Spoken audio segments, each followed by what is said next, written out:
এমন কোনো দোকান নাই যে এক্সপায়ারি ওষুধ আপনারা পাবেন না। তাহলে আমাকে এভাবে কি নিতে হবে?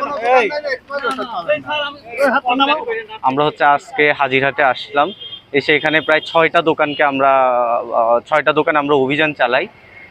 অভিযানে দেখা যায় যে এদের প্রত্যেকটা দোকানে আমরা মেয়াদ উত্তীর্ণ ওষুধ পাই, প্রত্যেকটা দোকানেই।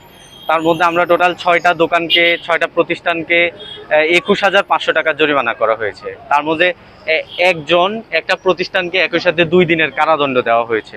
এতটুকুই ছিল আজকের আপডেট। আচ্ছা দেখেন, ওষুধ প্রশাসন অধিদপ্তর নিয়মিত অভিযান পরিচালনা করে। আমরা এই মাসে আমাদের আজকের অভিযান সহ প্রায় 14টি মামলা দায়ের হয়েছে বিভিন্ন উপজেলা জেলা পর্যায়ে। আজকে আমরা হাজিরহাট যে বাজারটি, এই বাজারটি আমরা বিজ্ঞ ম্যাজিস্ট্রেট এখানে উপস্থিত আছেন এবং জেলা প্রশাসন থেকেই আগত।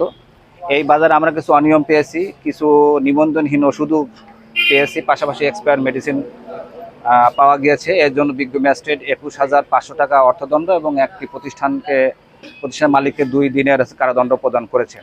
জনস্বার্থে এই ধরনের অভিযান আমাদের চলবে এবং আগামী দিনেও চলবে।